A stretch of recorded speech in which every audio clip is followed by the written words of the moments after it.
Le Réseau des sports est fier de vous présenter la 7e manche de la Coupe Nissan Sentra, saison 2022, au Grand Prix de Trois-Rivières.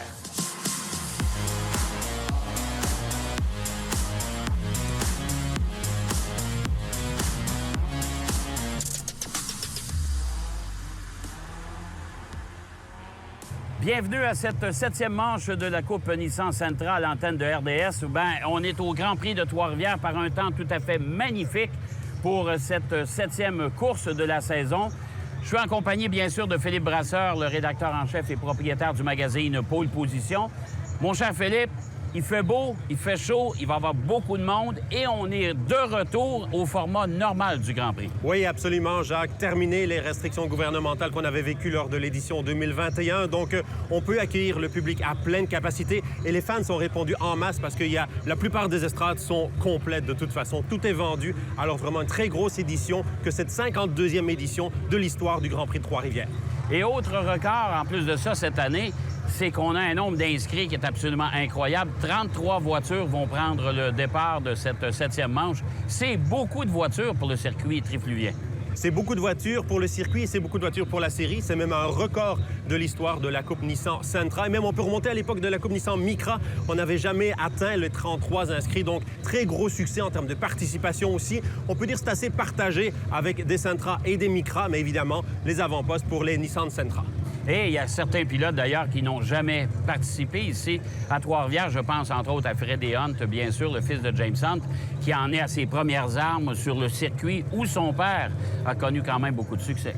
Évidemment, cette fameuse histoire, James Hunt battu par Gilles Villeneuve à l'époque de la Formule Atlantique ici au Grand Prix de Trois-Rivières, c'est en 1976. Il avait le numéro 96 et c'est le numéro que porte Freddie Hunt en Coupe Nissan Sentra pour cet événement. Donc oui, on peut dire qu'il est l'une des toutes grandes vedettes de cette 52e édition. Ah bien, mon cher Philippe, on a les résultats de la séance de qualification qui a été écourtée, malheureusement, avec, par un incident, le meneur en Coupe Nissan Micra, dans la classe Micra, malheureusement, il a eu un accident quand même important avec sa voiture. Oui, François-Angers Routier, malheureusement, qui a perdu le contrôle. Donc, contact avec le mur à Trois-Rivières, ça ne pardonne pas. C'est un circuit urbain temporaire. Donc, évidemment, c'est pas comme les circuits permanents. François-Angers Routier, qui, malheureusement, non seulement il avait réalisé le meilleur temps dans la classe Micra, mais là, il ne pourra pas prendre le départ. La voiture est, hélas, trop endommagée. Donc, ça, c'est l'un des incidents qui a amené à ce que la séance soit très raccourcie avec Simon Charbonneau qui avait réalisé le meilleur chrono, mais dépassement sous les drapeaux jaunes, il est pénalisé de 3 places. Et c'est Justin Arsenault qui, pour une 7e fois en 7 courses cette saison, hérite de la pole position. Alors, c'est dans les avant-postes, Justin Arsenault, Alexandre Fortin, qui est tout juste à ses côtés, Valérie Limoges, 3e position au départ, Simon Charbonneau tout juste derrière, Kevin King. Pour ce qui est de Freddie Hunt, malheureusement, 14e temps, il n'a pas eu le temps parce qu'on a roulé quoi? 4-5 tours, pas plus que ça? Exact. Freddie Hunt, il avait signé le 8e meilleur chrono lors des essais libres, mais évidemment, il apprenait encore la piste, la voiture, et donc dernier ou avant-dernier de la classe Sentra, ou en tout cas des Nissan Sentra. Donc Freddie Hunt qui partira 14e. Attendons-nous à une belle remontée de sa part parce que c'est quand même un pilote de très, très grand talent. Bon, alors on va surveiller ça, bien sûr, tous les deux. Et avec vous, chers téléspectateurs, place à la 7e manche de la Coupe Nissan Sentra, ici même, au magnifique circuit du Grand Prix de Trois-Rivières. Oh, mon cher Philippe, ça sera le départ lancé, bien sûr, comme à l'habitude. On surveille le préposé au départ qui est à la droite, tout juste sous le pont. Et voilà, le départ est donné. Le départ est donné avec 32 voitures en piste, Jacques. On le rappelle, effectivement, c'est un record. Et Justin Arsenault qui a pris un excellent départ qui maintient la première place. Oh, mais on tente des manœuvres, évidemment. C'est parce que le coin 1 à Trois-Rivières, ça se referme comme un entonnoir. Le coin 2, même chose. Et on a vu Alexandre Fortin qui est sorti un petit peu large dans le coin 2. Immédiatement, Simon Charbonneau est arrivé à l'intérieur. Et à la porte du Plessis, Charbonneau s'empare de la 2e place. Pendant ce temps-là, ça se bouscule un petit peu là, dans le peloton. On voit notamment Freddie Hunt qui n'a pas pris un très, très bon départ. Pour les Micras, ça se passe très, très bien là, pour l'instant. Donc, tout va bien. On est à bord avec Valérie Limoges. Et surtout, 32, 33 voitures sur le circuit trifluvien. Regardez, c'est entouré de murs. Alors, il n'y a pas beaucoup d'échappatoires. Une bosse aussi à la sortie de la ligne droite du Carmel, là, donc dans ce virage effectivement très piégeux. On a toujours vu dans toutes les séries des accidents à cet endroit-là parce que c'est vrai que c'est vraiment le piège par excellence, j'ai envie de dire, du circuit de Trois-Rivières. Pendant qu'on voit évidemment au niveau de... On est à bord avec Benoît Gagnon, là, dans le haut de l'écran, avec la Micra. Et Benoît Gagnon qui était heureux de revenir à Trois-Rivières. Là, on passe à l'intérieur. Kevin King qui réussit à se faufiler. On arrive maintenant dans le virage Villeneuve. L'espèce de petit S avant la ligne départ arrivée, bien sûr. C'est toujours... c'est un stress supplémentaire, le circuit trifluvien. Ça, c'est Oui, sûr. c'est un stress parce que contrairement au circuit moderne, eh bien, on est entre les murs ici, bien entendu, donc pas le droit à l'erreur sur cette piste. Alors, pendant qu'on aperçoit Freddie Hunt avec sa voiture avec le drapeau britannique, je pense, mon cher, qu'on va aller faire une pause. Et au retour de la pause, on va regarder la suite de cette épreuve.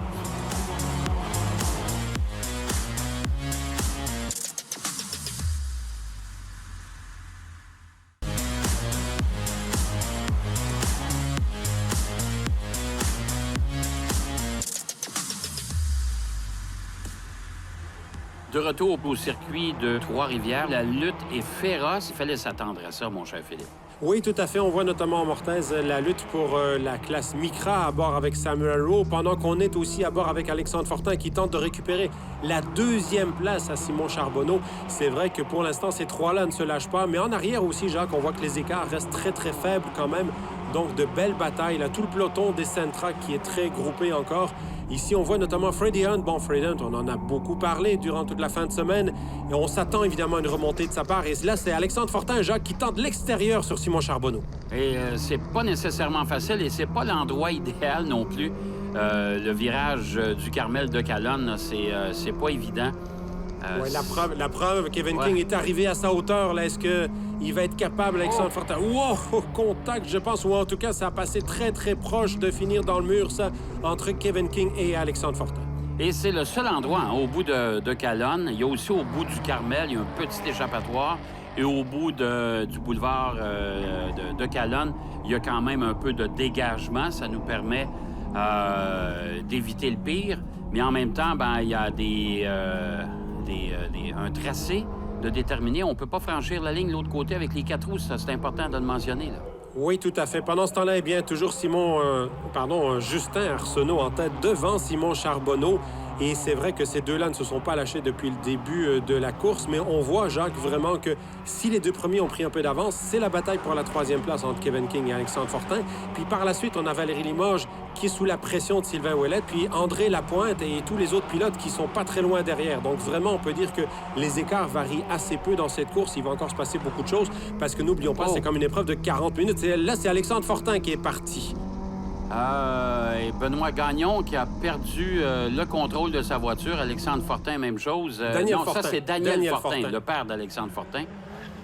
Pendant qu'on aperçoit Freddie Hunt qui regarde de chaque côté, il semble... Benoît Gagnon, lui, avec la Micra, vient de reprendre la piste. Donc, beaucoup d'incidents, là, en quelques secondes dans cette épreuve. Il se passe beaucoup de choses au Grand Prix de Trois-Rivières, mais ça, c'est toujours comme ça, on va dire, avec Justin Arsenault, qui, lui, pour l'instant, a une piste dégagée. Devant lui, c'est certain qu'il faut s'attendre à ce qu'il rattrape les voitures de la classe Micra un petit peu plus lentes. Mais pour l'instant, donc, tout va bien pour Justin Arsenault. Pendant qu'on voit là Daniel Fortin qui est au ralenti et à bord avec Freddie Hunt, pour lui, tout se passe bien pour l'instant. Oui, il s'est adapté quand même assez rapidement à sa voiture. On sait que Freddie Hunt court en série LMP3 avec une LMP3 sport prototype en Europe. Alors, quand il est arrivé chez nous, premièrement, le volant n'était pas du bon côté. Hein? Il faut le souligner pour lui. Et l'autre phénomène, c'est de s'adapter à une voiture qui est pas nécessairement qui n'a pas le même niveau de puissance. C'est une traction par-dessus le marché. Alors, c'est assez différent comme conduite. Oui, je dirais que c'est surtout ça. C'est surtout le fait qu'il est habitué avec des voitures propulsion en Europe. Il a piloté même un petit peu dans la série européenne de NASCAR pendant qu'on voit Samuel Rowe là, qui a pris l'échappatoire. Mais c'est vrai que dans le cas de Freddie Hunt, c'est vraiment l'adaptation à une voiture quasiment de série et traction par rapport justement à ses prototypes LMP3. Le seul point commun, c'est que son prototype LMP3 dans la série Le Mans Cup est un moteur Nissan, puisque c'est les moteurs de base de Nissan GT-R, alors qu'ici, il est dans Coupe Nissan Sentra. Mais pour le reste, c'est vrai que tout est différent entre les deux séries, bien entendu. Et on peut dire qu'il était quand même honoré et surtout surpris de pouvoir courir sur le même circuit sur lequel son père a couru en 1976. Alors, c'était un moment historique et émotif pour lui. Alors, virage numéro 1, où il y a une espèce de petite cuvette aussi à l'intérieur. Alors, il faut s'en servir pour prendre le virage. Fred Bernier qui a, il a eu contact avec le mur. Là, on a vu en Mortaise, donc sous les yeux de Samuel Rowe, tout ça s'est produit au sein de la classe Micra. Donc des soucis, on voit tout de suite, on sort le drapeau jaune suite à cet incident. Alors Fred Bernier qui malheureusement a pris le mur encore une fois. C'est pas la première fois à Trois-Rivières malheureusement pour Fred Bernier. Alors Daniel Fortin qui va arrêter à cause d'un bris mécanique. Eh bien, on va aller faire une pause si vous le voulez bien. On sera de retour tout de suite après sur le circuit du Grand Prix de Trois-Rivières.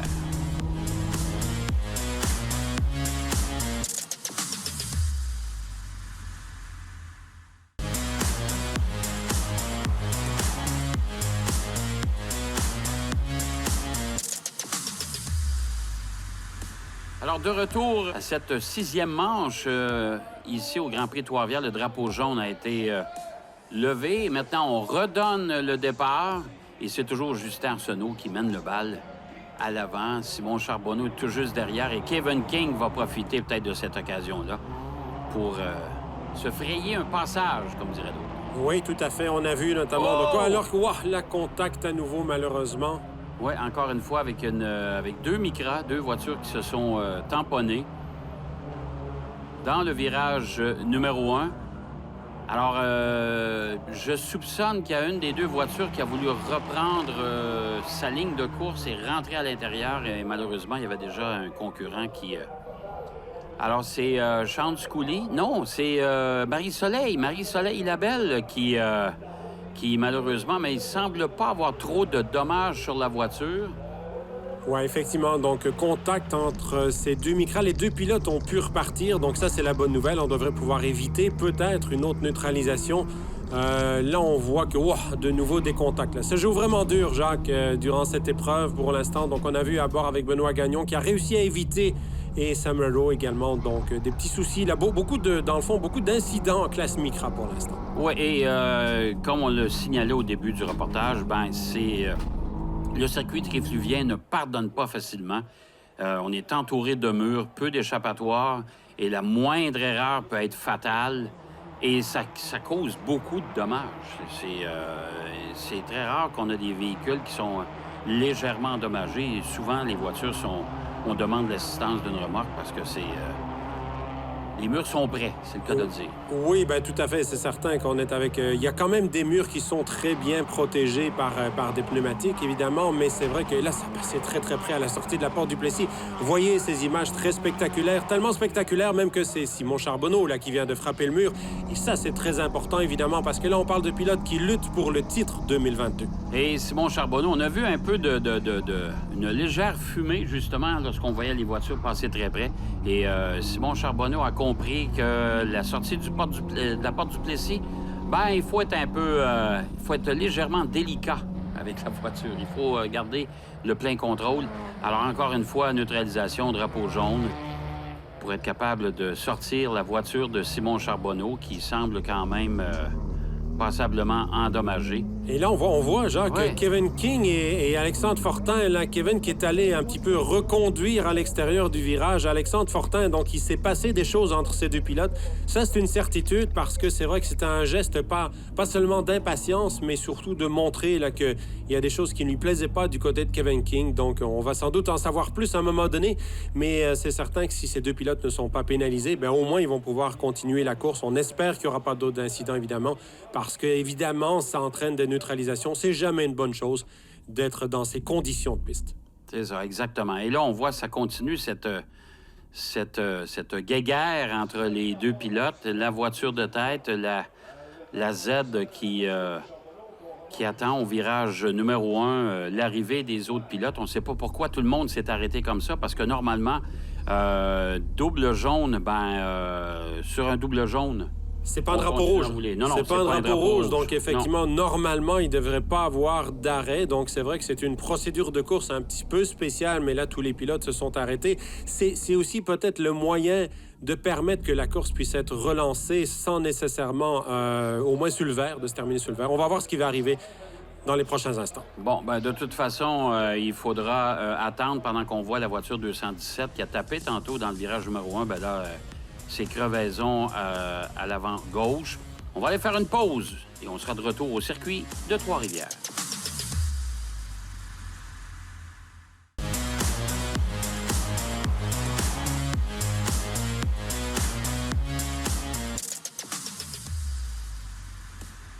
Alors, on va relancer l'épreuve dans quelques secondes. On est à bord de la voiture de Valérie Limoges. Et voilà, le vert est donné. Une autre relance. C'est toujours un peu stressant, les relances, Philippe, parce que souvent, et surtout à cette période-ci de l'épreuve, ben ça passe ou ça casse pour certains. Oui, puis on a vu, Jacques, effectivement, depuis le début de la course, des pilotes pas toujours très disciplinés, donc on peut toujours craindre le pire dans des situations comme ça. Sylvain Ouellette, lui, on est à bord avec lui pour l'instant. C'est un pilote très propre, donc ça, je dirais que c'est pas de lui qu'on peut craindre certains incidents. Là, on est à bord désormais avec Alexandre Fortin, qui, lui, évidemment, eh bien, c'est l'abandon de Simon Charbonneau, lui ouvre la possibilité de terminer en 2e place, parce que pour l'instant, c'est Justin Arsenault, évidemment, confortable meneur. Pendant qu'on voit ces batailles dans le peloton ici à bord avec Sylvain Ouellette, ça joue dur, Jacques, et puis on voit vraiment les écarts très faibles. Donc c'est quand même une course passionnante, mais on espère pas d'incident d'ici la fin, évidemment. Et comme c'est pas un circuit très long, bien, il y a toujours ces bagarres aussi entre les Sentra qui sont plus rapides, surtout plus efficaces au freinage, plus stables, et avec autant de micras aussi mélangés à tout ça, bien, ça fait beaucoup de dépassements, de manœuvres de dépassement à gérer. Alors, c'est ce qui donne un peu le piquant à cette épreuve ici au Grand Prix de Trois-Rivières. Et on vous le rappelle, donc 33 inscrits, 32 qui ont pris part aux qualifications, puis 31 finalement au début de cette course. Pourquoi? Eh bien, parce que François Angéroutier, on le rappelle, a été victime donc d'un contact sévère avec le mur aux qualifications. Et le meneur donc de la classe Micra n'a pas été en mesure de prendre le départ de cette épreuve. On ne sait pas si ce sera le cas pour les prochaines épreuves, mais ça, on va dire, ça regarde pas bien là, dans le cas de François Angéroutier. Mais pour l'instant, c'est vrai qu'on voit vraiment, Jacques, c'est spectaculaire quand même ce peloton des Sentra là, avec les Micra qui suivent, et notamment Jean-Michel Isabelle qu'on a vu qui mène la catégorie pour son retour dans la série. Et on signale aux pilotes dernier tour de piste. Alors, jusqu'à présent, il y a cette bagarre qui est loin d'être terminée entre Kevin King et Alexandre Fortin pour la 2e place. Alors, on va voir de quelle façon cette épreuve va se terminer. Et bien, Freddie Hunt qui continue son apprentissage à bord de la Sentra, évidemment. Oui, Freddie Hunt, pour l'instant, eh bien, lui, on vise un top 10, ni plus ni moins. Pour l'instant, il est en 11e position. C'est vrai que ce n'est pas nécessairement une position que lui doit être satisfait de cela, mais n'oublions pas son inexpérience de ses voitures. Donc, je dirais que c'est un petit peu normal de le retrouver à cette position, parce que le peloton de la Coupe Nissan Sentra, Jacques, on sait que c'est très compétitif, avec des pilotes qui connaissent quand même très bien le Grand Prix de Trois-Rivières, contrairement à Freddie Hunt, dont c'est la première participation, et très bien les Nissan Sentra, contrairement à lui aussi, parce que n'oublions pas, il a seulement eu quelques minutes, j'ai envie de dire, d'essai à Icar avant le début du week-end ici à Trois-Rivières. Donc, un pilote, on va dire, même si c'est le fils de James Hunt, il n'en reste pas moins que c'est un pilote très inexpérimenté dans ce type de voiture et sur cette piste. Et on ne veut pas nuire non plus au championnat, alors on se contente de garder sa position sans déranger les voitures qui sont autour de soi. Et voilà, drapeau à damier. Alors, Justin Arsenault, Alexandre Fortin et Kevin King vont franchir la ligne départ-arrivée. Quatrième place pour Valérie Limoges et 5e pour André Lapointe qui récolte le top 5 là devant ses partisans, le pilote de Trois-Rivières. Fantastique résultat au terme d'une fantastique course, parce qu'on l'a toujours vu en bataille, André Lapointe, et il n'a pas fait d'erreur. Vraiment une très belle course pour André Lapointe. Puis Jacques, soulignons que Justin Arsenault, eh bien, c'est la victoire, c'est la première dans la série. Ouais. Il avait réalisé jusqu'ici toutes les pole positions depuis le début de la saison, mais c'est sa première victoire 3 jours seulement après avoir fêté ses 17 ans. Alors, on va passer au tableau maintenant de l'épreuve d'aujourd'hui.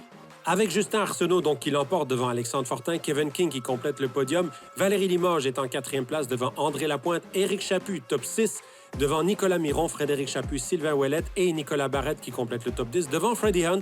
Et en classe Micra, eh bien, victoire de Jean-Michel Isabelle.